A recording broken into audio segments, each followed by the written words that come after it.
لا إله إلا الله محمد رسول الله.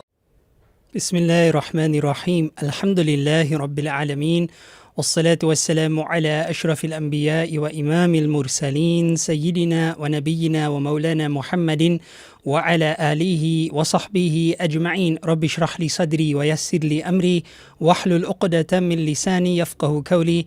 السلام عليكم ورحمة الله تعالى وبركاته. أهلا وسهلا ومرحبا بكم. I welcome you back to our course on understanding Shafi'i Usul, Imam al-Saqqaf's Mukhtasar Fawa'id Makkiyya, based on essential principles for Shafi'i students bi'idhnillahi ta'ala. This is lesson number 11 of our level 3 course. Our lesson title is Imitation in Belief. In other words, taqleed in matters of i'tiqad, issues related to taqleed in belief.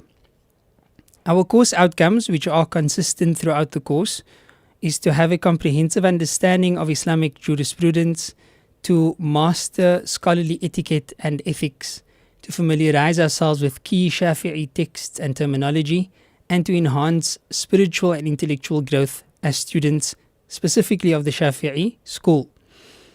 Our lesson outcomes for this dars is to cover pages 49 to 52, inshaAllah, to understand the role of taqleed, to distinguish the essence of the fitrah and really get an understanding of that, and to appreciate the authority of mujtahid imams. Some key concepts in this lesson: ijtihad, independent reasoning in Islamic law, and we'll give a more formal definition for that as well. I think we have already done so also. Taqleed, following a scholar's opinion without personal reasoning. Again, we'll offer a formal definition for this in today's dars bi'idhnillah. And then fitrah, the natural disposition. There will be a formal introduction to this concept, and a mujtahid, a qualified scholar capable of ijtihad independently. To set the tone for the class, I pose this question to you: is it valid to follow or to make taqleed in belief? Now, in thinking about this question, one might immediately think we've been taught aqeedah, and we've been taught that we belong to either the Ash'ari school or the Maturidi school. And since there are schools of thought in aqeedah, therefore there must be taqleed in aqeedah. Because when we speak about the madhab of Imam Shafi'i, the madhab of Imam Abu Hanifa, these are schools, and we make taqleed and we say we belong to a particular school, we conform, we follow a particular school. This is not what is being discussed here. We are not speaking about our beliefs conforming with a particular school's belief. We'll define that a little bit better later on. But right now, the core question is actually about the fundamentals of aqeedah. In other words, the bare minimum that one needs in order to be considered a Muslim, right? So this leads us to the discussion of imitation in belief, or at-taqleedu fil i'tiqad, issues related to at-taqleed, blind emulation or following, fil i'tiqad, in matters of belief. قال المصنف رحمه الله تعالى ونفعنا الله بعلومه وعلومكم آمين. أما الأصول الاعتقادية, as for fundamental theological matters, الواجب على كل مكلف, matters which are obligatory for every duty-bound person. Mukallaf, somebody who has reached the point of taklif, they are now mukallaf. In other words, they have aql, so they have full sanity, and they have reached the age of puberty, so they are at the age of what we refer to as a baligh. So baligh aqil makes a mukallaf person. So there's a certain level of fundamental beliefs that every single mukallaf person is duty bound by. Min dhakarin wa untha, male and female.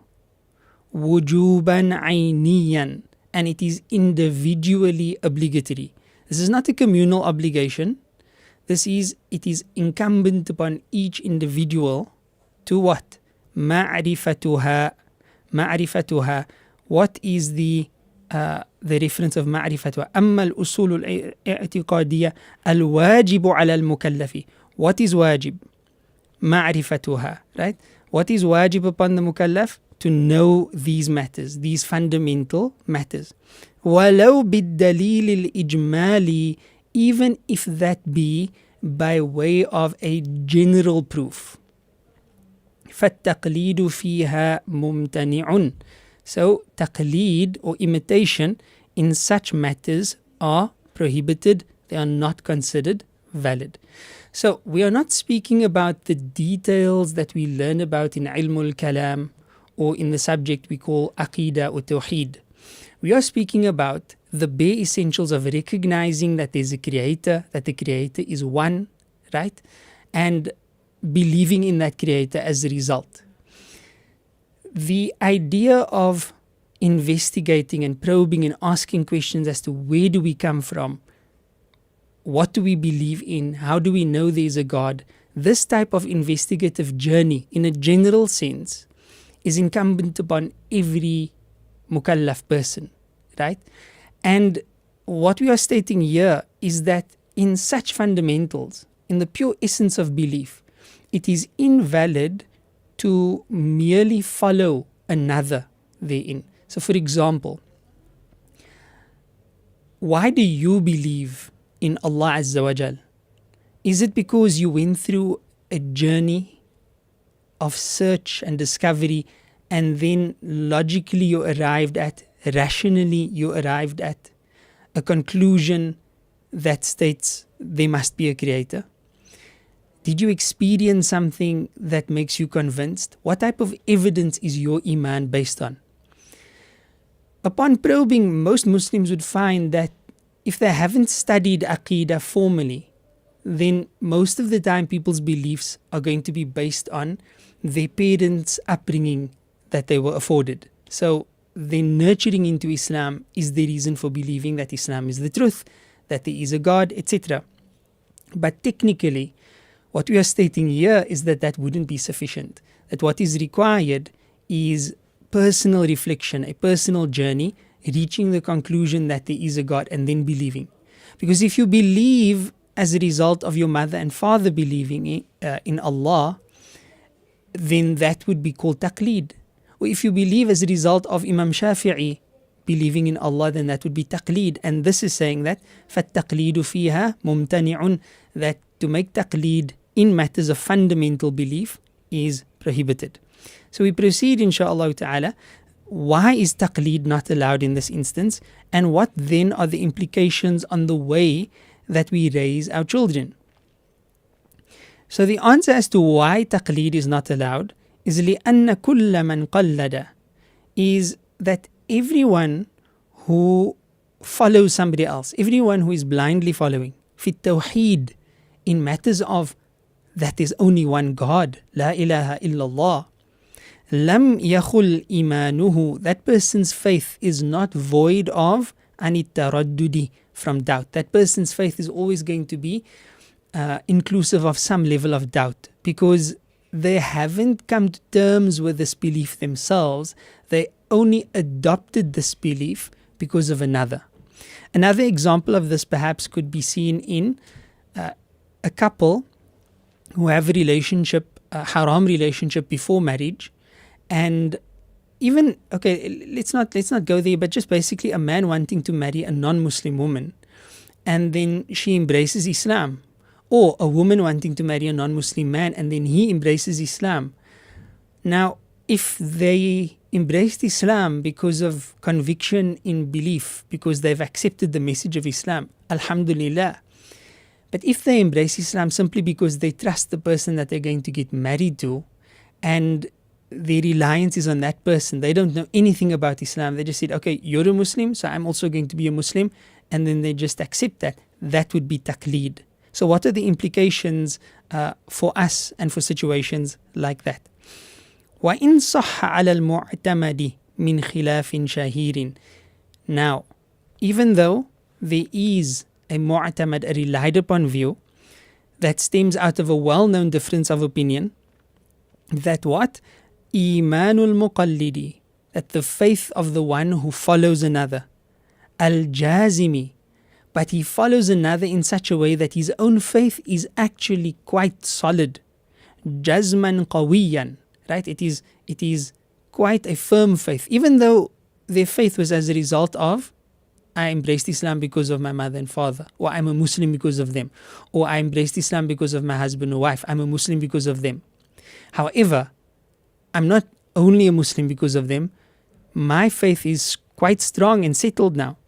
بحيث, such that لو رجع المقلد, right, بفتح اللام, if the one being emulated, if the one being followed was to turn back on their heels and apostatize and leave Islam, wal-iyadhu billah, lam yarji' al-muqallidi, then the person who follows does not follow them in their apostasy. So then, for example, the woman embraces Islam because she wanted to marry a man, then the man subsequently apostatizes.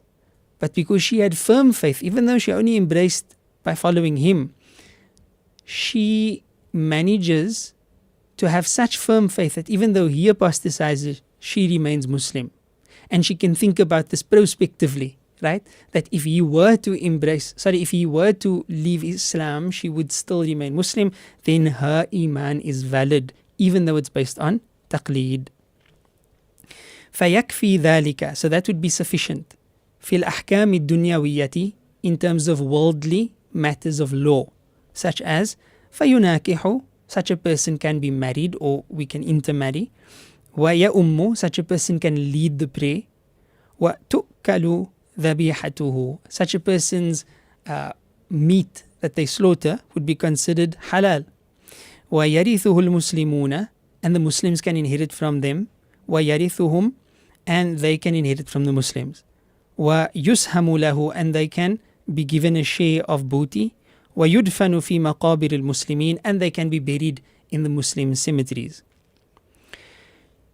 So he said it suffices in terms of worldly law, but now would such taqleed save one in the year after?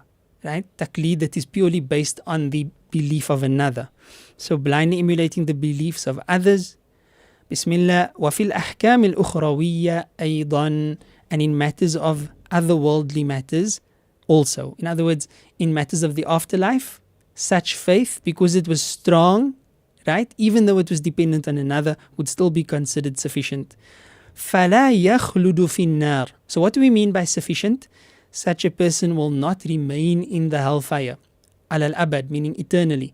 As for whether Muslims enter hellfire or not, that is obviously dependent on Allah's rahmah first and foremost, and secondly, that their good deeds outweigh their bad deeds, that they made tawbah for their major sins, right? And that Allah wipes away their minor sins. That would determine whether they ever enter into Jahannam or not. But anyone with even an atom's weight of faith will never stay in Jahannam forever, right? So such a person won't stay in Jahannam forever. وَإِن دَخَلَهَا, and if the person does happen to enter it because of their other deeds, فَمَآلُهُ إِلَى النَّجَاةِ, their eventual outcome will be that of salvation, wal-Jannah, and paradise. فَهُوَ مُؤْمِنٌ, such a person will be considered a believer. عَاصٍ, but a sinful believer. Why would they be sinful? Not just, because they are. No, but specifically بِتَرْكِ النَّظَرِ, because they did not have that personal journey, that journey of discovery, that journey of who am I, where do I come from, is there a creator, how do I know, and why did he create me, what's the purpose of life? So that type of, I'm not saying those specific questions, but the general quest for the truth is something that is required from every human. فَإِن لَمْ يَكُنْ, so if it is not such that al-muqallidu, that the follower, the blind follower of somebody else's faith, if his following is not jaziman, it's not strong, lam yakfihi taqleed, then such emulation or following will not suffice. They have to do their own personal journey. فَيَكُونُ كَافِرًا, such a person, wal-iyadhu billah, will be considered a disbeliever. So in this diagram, we can sort of get an understanding of what we are speaking about. We're talking about imitation in aqidah, taqleed fil i'tiqad, and we are specifically talking about the absolute foundational levels of faith. Is there a creator or not? if the faith of the person who makes taqleed is dependent on the muqallad, on the person being followed, if their faith is based on the reliance upon an apparent authority without firm conviction of their own, then it is contrary to the accepted norm. This person is not considered a believer. But if their faith that is as a result of following the muqallad, the person being emulated, is independent of their faith, meaning that should they turn on their heels, this person will continue in faith, then the firm belief of an imitator that is unwavering and strong suffices as long as the imitator does not encounter doubt or fall into contradiction, and Allah knows best. Now, we proceed further looking at the alternate view, the weaker view. The weaker view says that taqleed suffices regardless, right? Why? This view facilitates ease also, and it's important to know that a weaker view exists here. وَقِيلَ, and this sighatu tamrid, qila, is normally utilized to indicate a weaker view. يَكْتَفِي بِالتَّقْلِيدِ, it is sufficient to make taqleed مع العصيان, however it would still be sinful, مطلقا, but it will be sufficient unrestrictedly. أي سواء كان المقلد جازما أو لا, meaning it would be the same according to this view whether the person who's blindly following, right, the follower, whether their faith is strong and firm or whether it is not strong and firm. فقد حكى الآمدي. So Saifuddin al-Amidi is a known Mu'tazili Usuli scholar. He says he relates اتفاق الأصحاب, the agreement of the ashab على انتفاء كفر المقلد, that there is no kufr, there is no disbelief on the person who blindly emulates another's faith. فإنه, because it لا يعرف القول, there is no known opinion بعدم صحة إيمانه, that his faith is not valid, إلا لأبي هاشم الجبائي, except for one person, that is Abu Hashim al-Jubba'i min al-Mu'tazila. He is from the Mu'tazila scholars as well. So this is the weak view that states it is valid unrestrictedly. Now, there's the translation of that same view. Now we look at the view of Ibn Hajar, right? Ibn Hajar actually takes the discussion down to a Quranic principle, and that is the fitrah. The fitrah is something that we can translate as the natural disposition, but in reality it is not an easy concept to translate into the English language because there is no true equivalent thereof. So Ibn Hajar rahimahullah ta'ala, he says, he transmits عن بعضهم, from some scholars, أنه, that أنكر وجوب المعرفة أصلا, they deny the obligation of having to take that personal journey أصلا, right, from the get-go. They just outright deny. It's not compulsory for a person to actually take a journey of discovery and ask those questions. وقال, and he says, إنها حاصلة, what is attained, or rather it is attained بأصل الفطرة, by the essence of the natural disposition. واستدل على ذلك, and he cites proof for this view بقوله تعالى, with the words of Allah Azza wa Jal, أعوذ بالله من الشيطان الرجيم, فطرة الله التي فطر الناس عليها. It is the natural disposition upon which Allah had built or fashioned humankind. The Prophet Muhammad sallallahu alaihi wasallam, he said, كل مولود يولد على الفطرة. Here the hadith comes, sallallahu alaihi wasallam, كل مولود, every child, every baby, يولد, is born على الفطرة, according to this natural disposition. And then the rest of the hadith reads, فأبواه يهودانه أو ينصرانه أو يمجسانه, أو كما قال عليه الصلاة والسلام. So he says, sallallahu alaihi wasallam, that every child is born with this natural disposition. What is this? This is, I like to think of it, or I like to explain it because of the type of technological advancements we have in our world today, by way of looking at a computer, right? A typical PC. Before they install the operating system on the PC, there's already a layer of a framework of operations happening. So in the case of Windows machines, that would be like what they call MS-DOS, right? So this is like a pre-formatted thing. It's already on the machine. And then they would install the operating system on there. And of course, you can install whichever operating system would work with that machine. So for the human being and for everything in creation, we are born with pre-programming, right? This includes the baby's ability to suckle its mother as soon as it's born without having been taught, right? Or how to breathe and so on and so forth.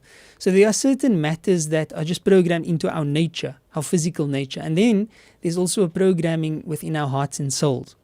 And the programming in Islam, it is believed that it was formed when Allah Ta'ala created our souls, brought us all together and asked us the question, Alastu bi Rabbikum, am I not your Rabb? And we responded by saying, Bala Shahidna, yes you are our Rabb, definitely we bear witness. So that's part of our programming.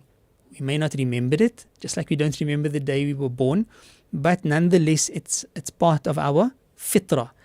This is what leads a human being to naturally incline towards believing in one God, one creator. Firstly, to believe in a creator, and then to believe that that creator is ultimately one and he has ultimate power. This is all included in what we refer to as the fitrah. The Prophet ﷺ then said in that same hadith that the child is born upon the fitrah, then outside influences, فَأَبَوَاهُ, and notice I'm translating أَبَوَاهُ, which means his parents, as outside influences. The reality is we live in a world where parents are not the only major influences in the life of a child, right? This may have been the case in an agrarian society, but in the post-industrialized world where secular education is much more formal and outside influences in the upbringing of children are far more than they were before, including the internet, all sorts of screens, and other family members, and the schools, and the teachers, and the friends, and the neighborhoods that they live in. All of this leads to changes in the fitrah.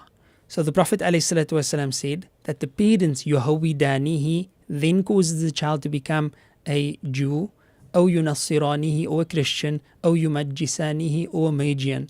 Meaning, and the religions are not really relevant. The point is that if the child were to be left alone, their natural predisposition would be towards Tawheed, the oneness of Allah, towards recognizing Allah, that Allah exists, that Allah created us. Right? That's the natural way. If we don't follow the natural way, it is because our fitrah has been damaged, it has been compromised as the result of outside influences. Allah forbid, Allah protect. So what Ibn Hajar rahimahullah ta'ala is mentioning here is that this is technically sufficient as far as what is necessary for a human to rely upon for their belief, right? So he mentions the hadith of the Prophet ﷺ, وَلِذَلِكَ, and for this reason, قال Abu Mansur al-Maturidi, Abu Mansur al-Maturidi said, أجمع, there's ijma', أجمع الأصحاب, there's ijma' or scholarly consensus, على أن العوام, that the general masses of Muslims, what we refer to as the awam, the non-scholars, right? مؤمنون, they are believers, عارفون بربهم, they know their Lord, وأنهم حشو الجنة, and that they are the population of Jannah, they will fill Jannah. كما جاءت به الأخبار, as many different reports from the Prophet عليه الصلاة والسلام indicates. وانعقد به الإجماع, and there is consensus upon this. فإن فطرتهم, because the natural disposition of the general masses, جبلت على توحيد الصانع, it has been fashioned on the oneness of the Creator. That's what is programmed in the fitrah. وقدمه, and his pre-eternal nature, meaning his beginninglessness. وحدوث ما سواه, and that everything other than him subhana has a point of origin, meaning everything else was brought into existence. He is the only one who always existed, subhanahu wa ta'ala. وَإِنْ عَجَزُوا, even though the general masses would technically be, for the most part, incapable عن التعبير عنه, to express this belief باصطلاح المتكلمين, in the way that the theologians would be able to express it, right? And I think we can appreciate this opinion that your grandmother, your grandfather, right, your uncle, your aunt, people who have firm faith, they may never have gone through a journey of discovery.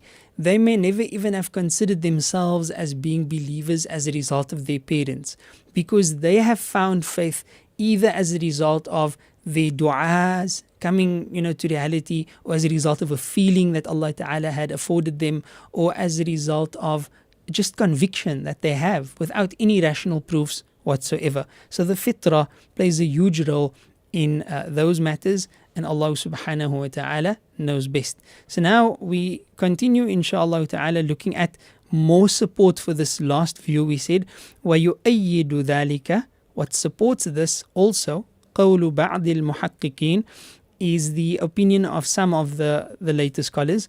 وَإِنَّمَا يُتَصَوَّرُ التَّقْلِيدُ مِمَّنْ يَنْشَأُ بِنَحْوِ قِمَّةِ جَبَلٍ لِأَنَّ غَيْرَهُ مُسْتَدِلٌ بِوُجُودِ الصَّانِعِ. One can conceive of the taqleed, the imitation of someone who was raised by the mountainside or in some far distant place, because غَيْرَهُ, other than him, meaning others, could have mustadillun biwujudi sani', could have indicated, could have shown this person that there is in fact a creator, could have taught this person that there's a creator.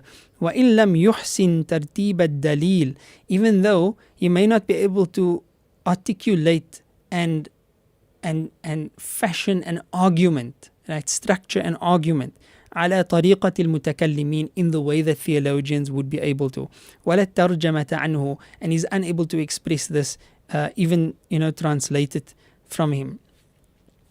What exactly is taqleed? That we've been saying taqleed in aqidah, taqleed in faith, taqleed in practice. What is taqleed?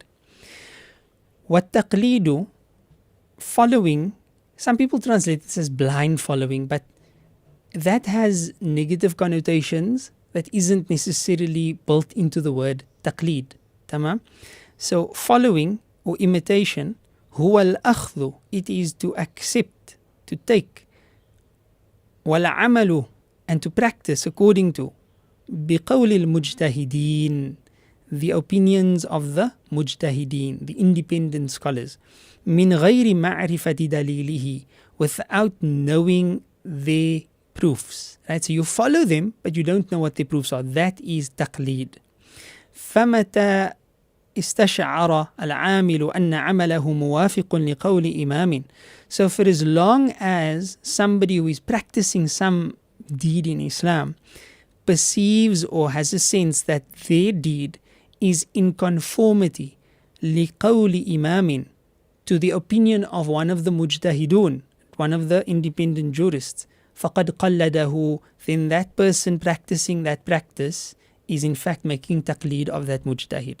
وَلَا يَحْتَاجُ, and he does not need إِلَى التَّلَفُّظ بِالتَّقْلِيد, he does not need to express taqleed. It's quite a frequently asked question. People say, I'm going on Hajj, I would like to take the Hanafi opinion as to what breaks my wudu out of ease for the tawaf and the sa'i and the like, because I'm going to probably be touched by non-mahram people, and there may be skin-on-skin contact because I'm wearing ihram. Can I do this? What should I do? The answer is yes, you can do this, and what you should do is simply adopt that view. There's no formality, there's no expression of a niyyah to take on a different madhab and the like. Okay, so that should clarify quite a few issues for many people, bi'idhnillahi ta'ala. So that is the definition of taqleed. There I've given it to you in an English format as well. We move on to Ibn Hajar's view, different view this time. He says, rahimahullah ta'ala, fil khayrat al-hisan, in his work al-khayrat al-hisan, بعدما نقل hadith, after mentioning the hadith, اختلاف أمتي رحمة, that the difference of opinion of my ummah is a mercy. وصححه, and he actually authenticates it. I haven't seen this myself, but of course the concept, regardless of whether the narration is authentic or not, the concept that the ikhtilaf of this ummah is a form of mercy, that is true regardless of the authenticity of the isnad.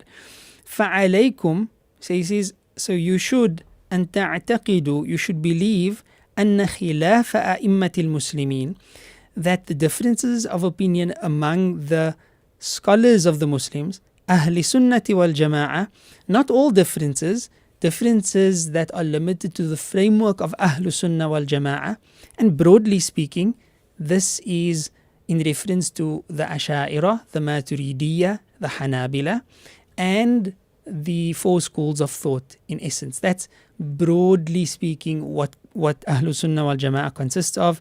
Fil furu'i, in matters of, when they differ in matters of fiqh, in matters of the branches of law, then that is ni'matun, that's a favor from Allah. Kabiratun, not just a favor, a huge favor. Wa rahmatun wasi'atun, it is a vast mercy. Walahu sirrun latifun, and it has its subtle secrets. Adrakahu al-amilun, al-alimun, those who know, the scholars, they perceive what this is, they understand this.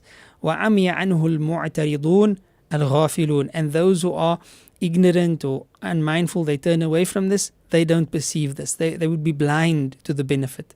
وَعَلَيْكُمْ أَن تَحْذَرُوا مِنَ التَّعَرُّضِ لِمَذْهَبِ أَحَدٍ, you should be careful of turning away and looking down upon the madhab of another, مِنَ الْأَئِمَّةِ الْمُجْتَهِدِينَ, of the leaders of the mujtahidun, بِالطَّعْنِ وَالنَّقْصِ, by criticizing their schools or criticizing them and being disrespectful towards their methodology and their schools. Why? فَإِنَّ لُحُومَهُمْ, because their flesh, masmumatun, is poisoned, meaning talking about them, that's poison for you. وَعَادَةُ اللَّهِ, and the norm of Allah, فِي مُنْتَقِصِهِمْ, regarding people who detract from them or their detractors. And there's nothing wrong with criticizing another, but when people do it in a derogatory way, this is problematic. Allah's way with regards to such people is ma'lumatun, it's well known.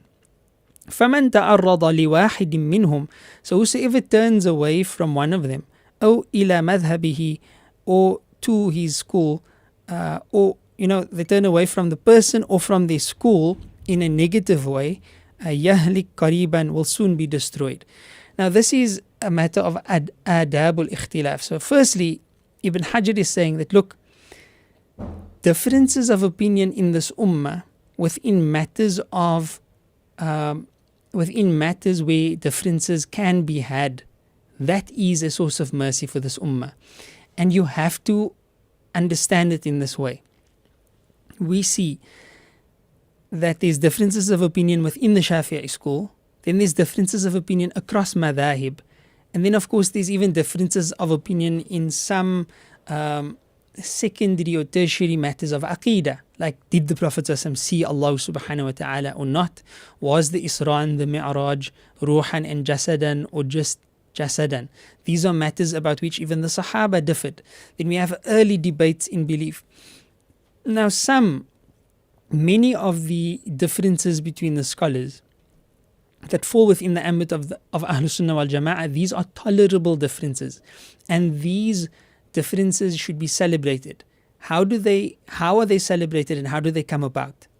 How they come about is a bit of a long story that we'll summarize as follows. Number one, the field of authenticating evidence is a human endeavor in which mistakes can be made and differences of opinion can arise. So there already, what is graded as authenticity, or rather what is graded as authentic and what isn't, is a matter over which scholars can potentially differ. Then number two, after we've now come to terms with what is authentic and what isn't, assuming we've agreed upon that, which isn't always the case, then the matter is now about interpretation. And our interpretation is going to be based on the tools of interpretation that is employed. In other words, a different set of legal theory, a different usul al-fiqh is going to lead to a different fiqh.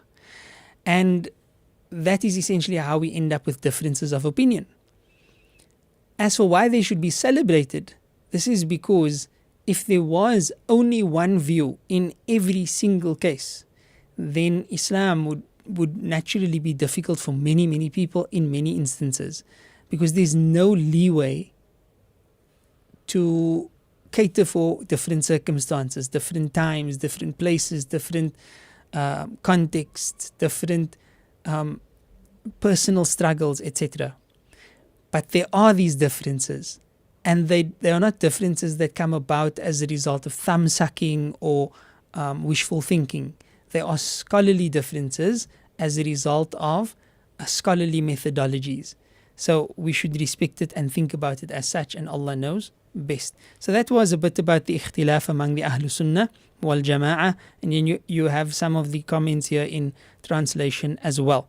Now, to look at the lesson summary, the first thing we looked at was about the permissibility of taqleed, whether it is permissible to make taqleed in Aqidah or not.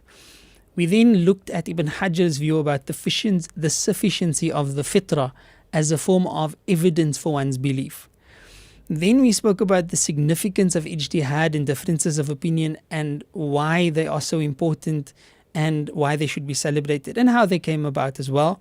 And we also noted a warning against impolite criticism or criticism without etiquette against the most widely accepted scholars among the mujtahidun of this ummah, which is something, of course, that we should be cautious of. That brings us to the end of this lesson. Barakallahu li wa lakum, jazakumullahu khairan. Until next time, inshaAllah ta'ala. Wa sallallahu ala Sayyidina Muhammad.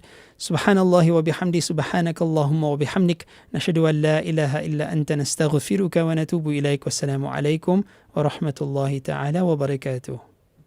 لا إله إلا الله محمد رسول